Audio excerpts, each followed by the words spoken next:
Terima kasih saudara, Anda masih bersama kami di Kompas Petang, saya Cynthia Rompas.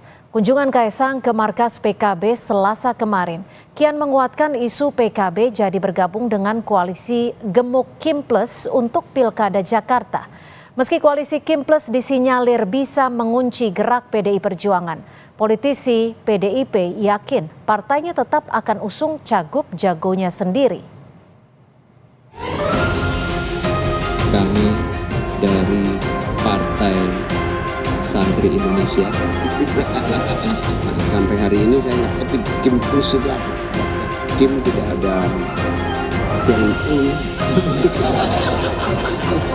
Jong-un nggak ada, Kim yang kimchi nggak ada.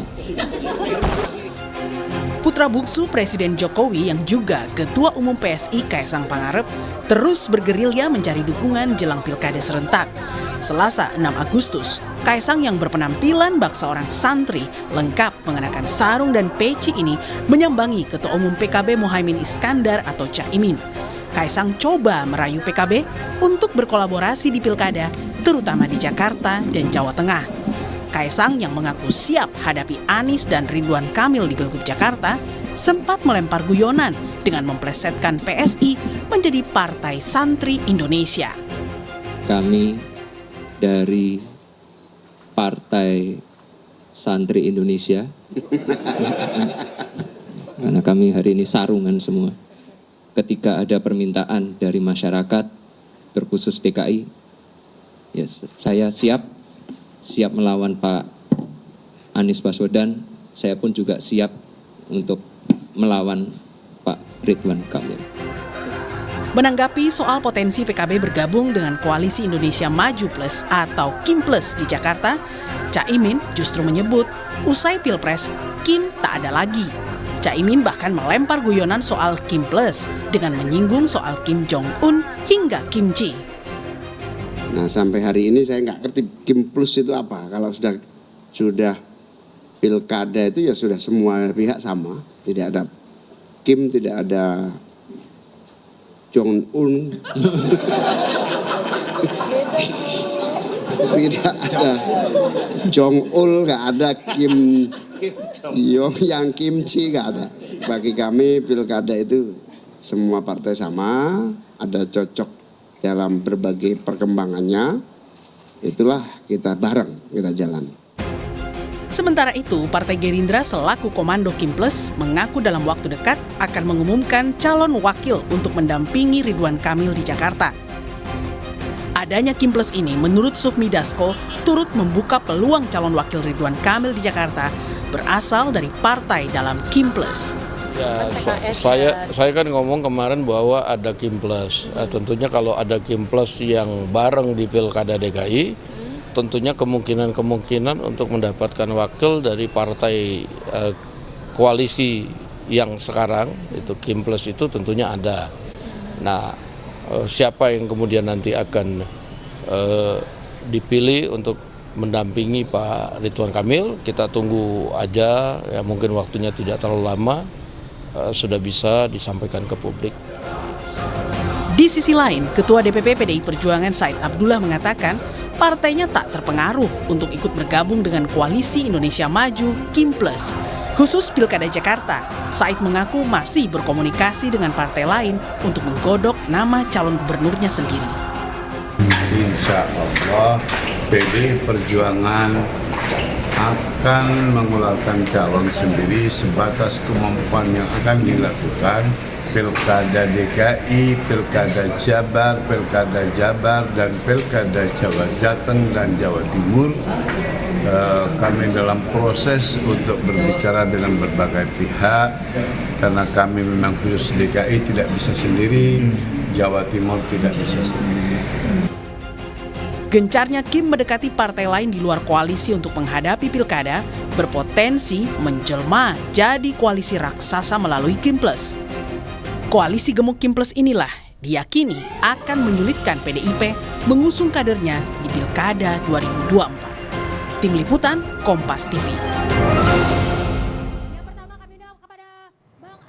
Kehadiran Kim sebagai motor pendukung RK membuat banyak partai berpotensi masuk ke dalam koalisi gemuk Kim Plus, seperti Nasdem, PKS, dan PKB.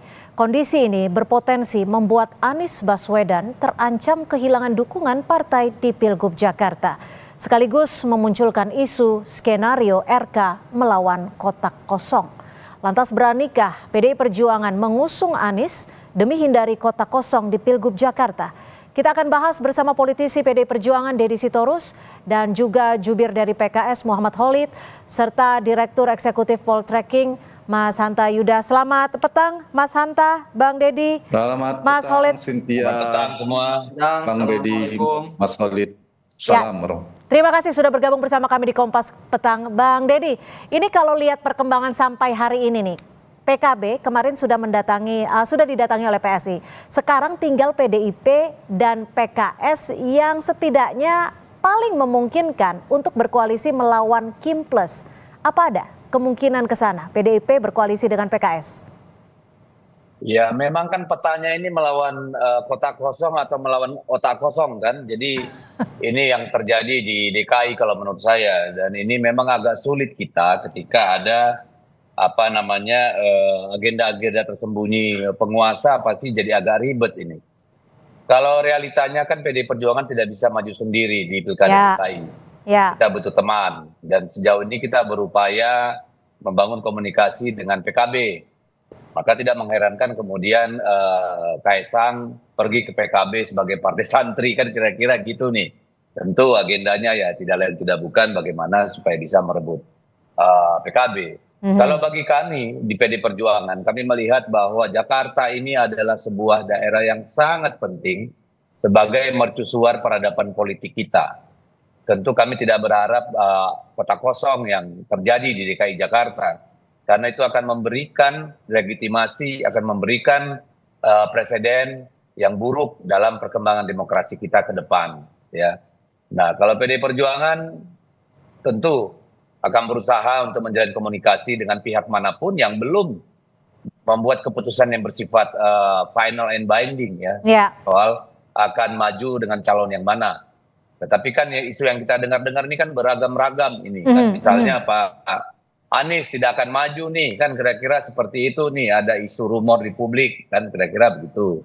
Bahwa Pak Ridwan Kamil akan maju dengan kotak kosong karena ini kan beberapa analis sudah menyebutkan ada kemungkinan besarnya PDIP yang paling memungkinkan dengan PKS setelah PKB bertemu dengan Mas Kaesang kemarin. Ada nggak kemungkinan ke situ?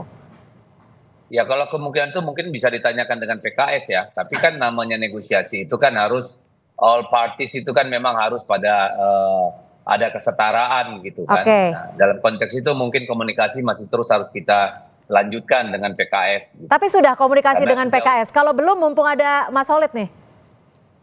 Ya omong-omong begitu kan harus di rapat setengah kamar, Mbak. Nggak bisa di depan publik begini, Pak. Saya kira itu terlalu berlebihan lah kalau kita ngomong hal-hal yang sangat spesifik. Karena kerjasama politik itu kan memerlukan diskusi yang mendalam tentang banyak hal. Bukan cuma tentang nama gitu. Karena tentu ada banyak kepentingan yang terkait, ada banyak trade-off, ada banyak kompromi kan seperti itu, Mbak. Baik, gimana Mas Khalid? Ini kan waktu sudah semakin dekat, belum deal-deal, apa sudah mulai ada pendekatan dengan PDIP? Iya, saya kira kalau spiritnya kita sama ya, kita ingin kualitas demokrasi semakin bagus, dan kalau porosnya semakin banyak semakin bagus juga sebenarnya, karena pilihan masyarakat, warga Jakarta akan semakin beragam. Itu adalah idealita keinginan kita semua. Saya yakin setiap partai politik menginginkan kader terbaiknya untuk berkontestasi dalam pilkada.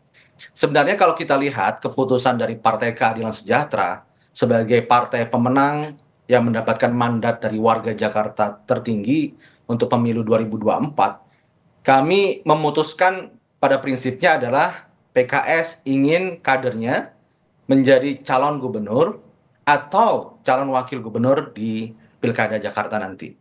Jadi itu adalah poin besarnya. Kemudian PKS memutuskan dengan melihat konstelasi yang ada, kami memutuskan bahwa kita ingin mengusung pasangan Anies Sohibul Iman atau pasangan aman sebagai kandidat yang kita usung.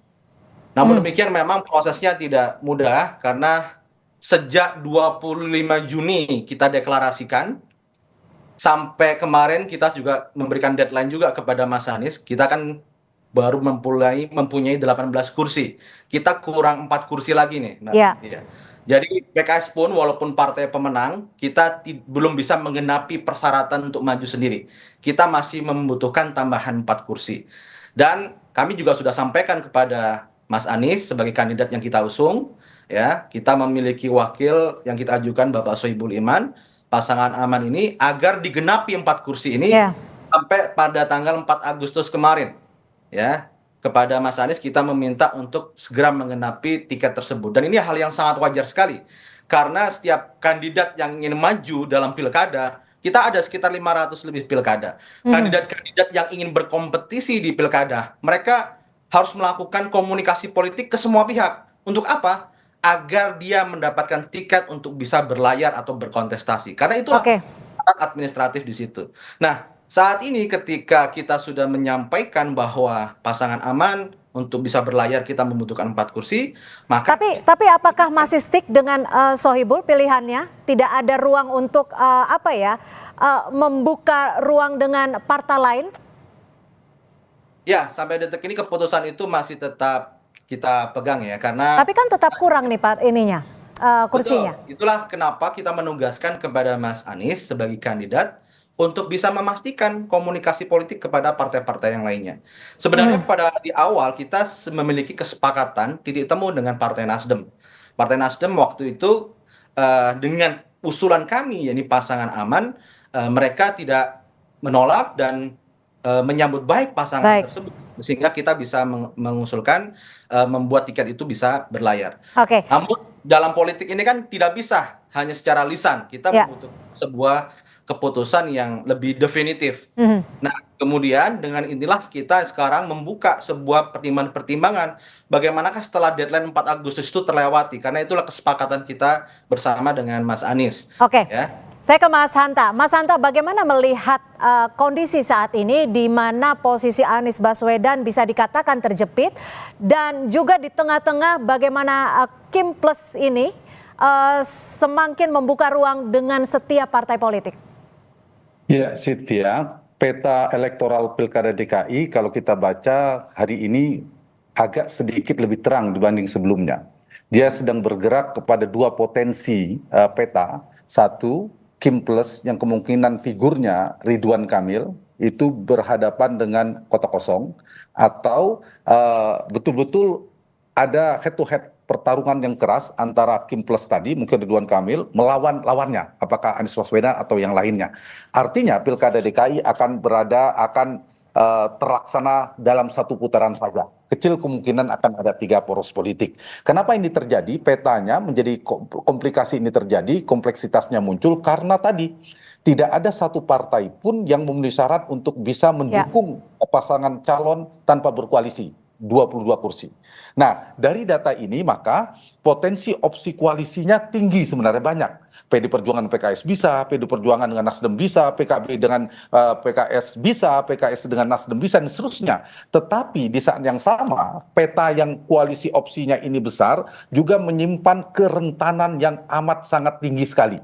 Jadi kemungkinan tidak terlaksananya koalisi lawan Kim Plus ini juga besar menurut saya, meskipun peluang untuk ada lawannya ada. Kenapa? Karena saya ingin jawab pertanyaan tadi, titik pisah atau daya tolaknya juga tinggi. Satu, dari 4 partai yang saya sebutkan di luar Kim hari ini, ada potensi benturan ideologi, tapi ini potensinya tidak terlalu besar. Misalnya 2 partai ini kerap disebutkan ada PD Perjuangan dan PKS, meskipun tidak mustahil mereka bisa bersatu. Yang kedua, soal cross kepentingan, posisi Wagubnya.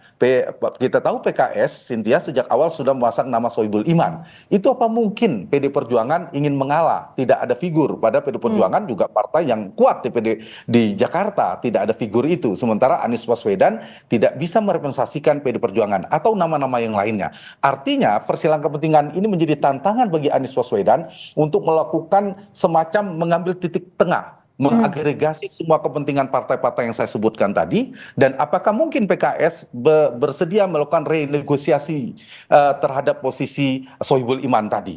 Yang ketiga, titik pisahnya jadi tolaknya adalah yang ini sangat penting adalah komplikasi koalisi. Artinya apa? Partai-partai yang saya sebutkan tadi, selain PD Perjuangan, itu sangat besar sekali potensinya bergabung di dalam pemerintahan Prabowo yang baru ke depan. Termasuk PKS, apalagi Nasdem dan PKB. Nah, apabila terrealisasi koalisi Kim Plus itu meninggalkan sendiri PD Perjuangan, maka skenario skema hanya melawan kota kosong itu bukan mustahil akan betul-betul terjadi. Jadi kuncinya memang ada di PKS seperti tadi Bung Khalid mengatakan berpacu dengan waktu ya mereka. Nah, kalau kemudian mereka gagal membangun koalisi itu bisa jadi itu terrealisasi. Nah, posisi inilah yang menyebabkan kompleksitas itu terjadi. Tetapi sedikit saya ingin nambahkan, apakah mungkin Ridwan Kamil dan koalisi Kim Plus ini mendapatkan lawan? Mungkin saja, karena mereka punya daya atau titik temu juga, kedekatan ideologi, punya kedekatan veto player. Kita tahu PKB dekat dengan PD Perjuangan, PKS mungkin dengan Nasdem dan sebagainya. Yang ketiga adalah komposisi koalisi mereka. Persyaratan 22 kursi itu mengharuskan daya dorong mereka harus menambah satu partai lagi. Tapi saya ingin menambah analisanya dengan yang tadi sama. Komplikasi koalisi ini juga terkait dengan persamaan posisi koalisi.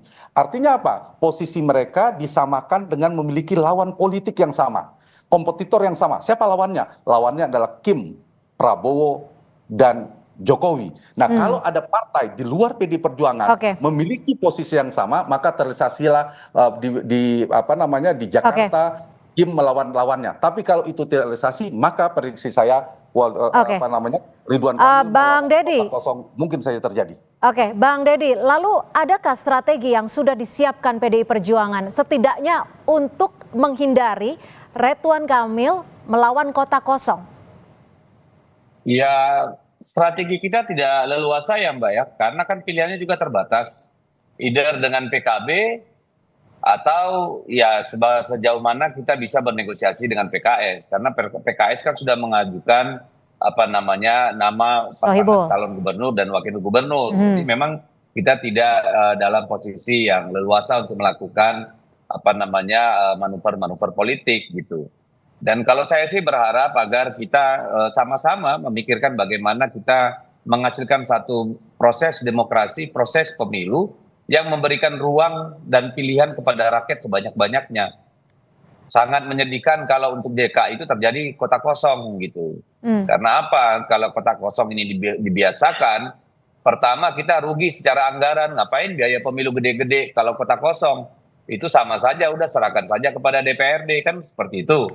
Yang kedua, ini juga akan membuat terjadinya oligarki dan politik dinasti di seluruh daerah di Indonesia ini. Karena apa? Kota kosong ini memanipulasi suara rakyat seolah-olah semua untuk urusan pilkada, padahal itu suara dari pileg. Lalu ada tidak kemungkinan untuk PDIP mengusung ataupun mendukung Anies Baswedan?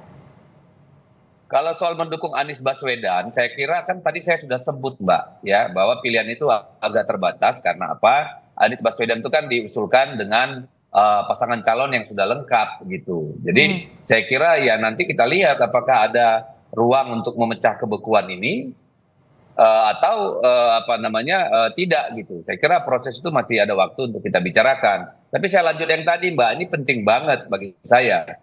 Karena apa? Kebiasaan kota kosong ini sangat berbahaya buat demokrasi kita Mbak.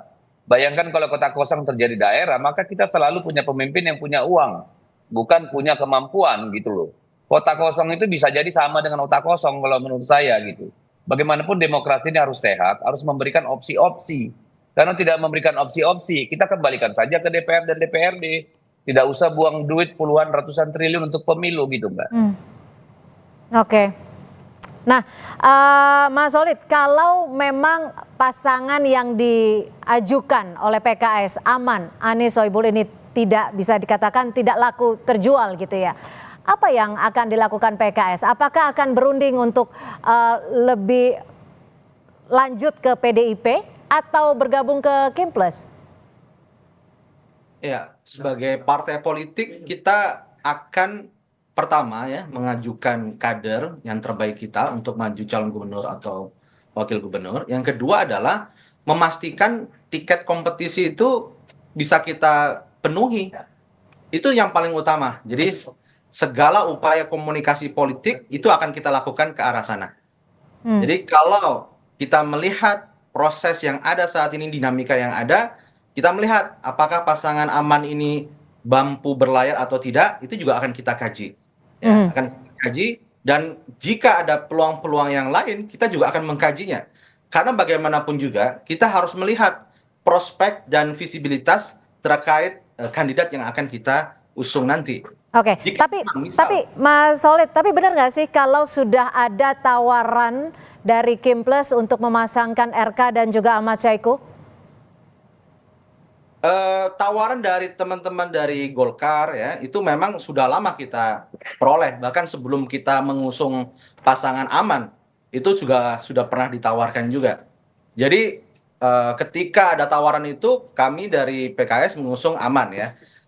Namun demikian, plan bahwasanya pasangan aman ya, pasangan Anies Sohibul Iman itu kita memiliki term and condition yang kami sampaikan tadi hingga 4 Agustus yang lalu. Sehingga proses di sini kita sekarang mulai membuka komunikasi dengan pihak-pihak yang lainnya. Kenapa Pihak-pihak mana nih? Kim Plus kah? Siapapun kita buka komunikasinya, termasuk dengan Kim. Ya, termasuk dengan Kim kita buka komunikasinya. Karena tentu setelah 40 hari proses negosiasi, proses komunikasi politik itu tidak berprogres, tidak mendapatkan kejelasan, maka itu akan menimbulkan ketidakpastian terkait pasangan ini. Dan tentu DPP PKS akan mengkaji prospek bagaimana ke depan pasangan ini akankah berlayar atau tidak. Sehingga komunikasi dengan Kim kita lakukan, bahkan juga dengan teman-teman PDIP juga bisa kita lakukan untuk bagaimana kita bisa membentuk tiket untuk bisa berlayar di Pilkada Jakarta nanti. Karena itulah persyaratan penting untuk kita dapatkan untuk di fase awal ini. Oke, Mas Hanta, ini kan semakin mendekati ke waktu pendaftaran. Kalau dari perspektif Anda, apa sih setidaknya yang menghalangi ataupun menjadikan lancar terkait dengan titik nego ataupun titik temu antara para partai? Ada dua faktor dari sisi Anies Baswedannya dan partai itu sendiri. Jadi satu faktor Anies Baswedan, apakah dia bisa menjadi titik temu untuk mengagregasi semua kepentingan partai yang bersilangan tadi. Itu kan sulit sekali karena semua menginginkan posisi strategis sebagai cawagup dan seterusnya. Apalagi sekarang ada kompleksitas, ada pemerintahan baru Prabowo Gibran. Yang kedua, apakah mungkin partai-partai yang 4 di luar pemerintahan PDI Perjuangan, PKS, Nasdem dan PKB itu memiliki titik temu menurut saya tidak lebih kuat daripada faktor yang dimiliki oleh Kim hari ini. Nah, saya melihat tendensi ya atau kata lainnya indikasi PKS merubah haluan politiknya per hari ini cukup keras, cukup kuat ketimbang yang sebelumnya. Ada 3 faktor kalau kita catat. Satu, ketika Presiden PKS mengeluarkan statement undang-undang dong Pak Prabowo PKS untuk gabung di pemerintahan. Itu kalimat penting untuk bergabung dalam pemerintahan. Artinya PKS membuka diri kemungkinan untuk bergabung di pemerintahan Prabowo Gibran. Di dalam Kim Plus itu ada Prabowo Gibrannya, tanda petik ya, pemerintahan pusat yang tidak bisa dipisahkan. Yang kedua, dukungan Partai Keadilan Sejahtera kepada Bobi di Sumatera Utara. Ya. Dan yang ketiga, komposisi yang barusan Cynthia tanyakan kepada Bung Khalid tadi tentang kemungkinan Presiden PKS Pak Saiku itu dipasangkan dengan Ridwan Kamil. Nah, ini 3 tendensi ini yang memungkinkan kemungkinan kotak kosong, skenario kotak kosong itu terbuka lebar. Karena apa? Karena mungkin saja secara kandidasi di mana strategi Kim memberikan posisi cagupnya diberikan kepada Ridwan Kamil yang merepresentasi Kim, cawagupnya kemungkinan besar, misalnya orang berpikir mungkin Kaisang sebagainya, tapi per hari ini menurut saya ada Kim Plus itu, yang di luar itu, yaitu PKS. Untuk apa? Untuk memecah potensi koalisi untuk melawan Ridwan Kamil atau Kim tadi itu. Nah, di posisi ini maka per hari ini sikap PKS menjadi penting. Begitu PKS misalnya betul-betul indikasi yang saya sebutkan tendensinya menguat, maka PD Perjuangan semakin kecil mendebatkan teman koalisi. Sementara Nasdem dan PKB itu relatif lebih mudah karena mereka kemungkinan besar bergabung di dalam pemerintahan Prabowo Gibran, pemerintah baru itu jauh lebih besar. Jadi membereskan versi Kim Plus tadi adalah kuncinya di PKS. Jadi posisi tawarnya PKS hari ini Pak Khalid sangat tinggi sekali. Dapat 3-3-nya nanti. Satu bisa jadi kompos baru PKS dapat cawagup, satu. Yang kedua kemudian diajak ke dalam pemerintahan dan lebih pasti ketimbang misalnya Sohibul Iman wakil dengan Anies kan belum pasti. Nah kalau berpasangan kita ngomong kepastian terlepas dari sisi soal demokrasi tadi ya. Nah itu yang membuat potensi skenario terbukanya Kim plus melawan kotak kosong per hari ini cukup besar, bukan agak besar, tapi cukup besar bahkan sangat besar. Tetapi kita tetap membuka peluang kemungkinan ada yang terlempar. Kita balik ya, ada terlempar masuk ke dalam Kim, tapi bisa juga yang gagal di ujung kemudian berhasil menjadi teman PD Perjuangan. Per hari ini dari awal analisis saya hanya percaya sepenuhnya PD Perjuangan yang bisa di luar pemilihan Prabowo Gibran dan juga mungkin di komposisi di Jakarta. Baik, kalau Mas, ada hitungan politiknya tentunya realistis, bukan pilihan negatif tapi pilihan realistis. Baik, Mas Solid, ini kuncinya di PKS. Singkat saja, apakah PKS berani untuk meninggalkan ataupun mengkhianati dalam tanda kutip grassroots-nya yang memang darahnya sudah ke Anies Baswedan dan maju ke Kim? Ya, seperti saya sampaikan tadi bahwa kita ini sejak dari awal memang tawaran-tawaran itu begitu banyak kepada PKS ya untuk di Pilkada DKI Jakarta.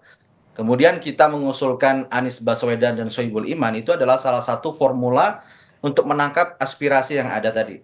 Tentu itu harus dibarengi dengan itikad semangat dari Mas Anies sebagai kandidat untuk bisa menggenapi 4 kursi tadi itu. Sehingga sejak awal kita mengatakan ini adalah rencana plan A kita, bahwa ini yang kita prioritaskan. Tapi dalam politik itu kan tidak bisa kita hidup dalam situasi yang tidak pasti. Kepastian harus ada. Tiket ini bisa berlayar atau tidak. Dan inilah yang kita harapkan kepada Mas Anies sebagai kandidat dan kepada mitra-mitra teman kita untuk bisa memastikan apakah tiket ini bisa berlayar atau tidak. Tentu ketika tiket itu susah atau prospeknya tidak bisa berlayar, misalkan, maka kita harus bisa membuat opsi lain. Karena politik tidak dalam situasi yang sangat statis, tapi juga dinamis. Maka politik adalah seni kemungkinan, kita akan membuka opsi-opsi yang lainnya. Jika memang tiket ini tidak bisa berlayar. Baik, terima kasih Bang Deddy, Mas Solid, dan juga Mas Hanta sudah memberikan perspektif di sore hari ini di Kompas Petang. Selamat sore. Sore, terima kasih semua. Waalaikumsalam.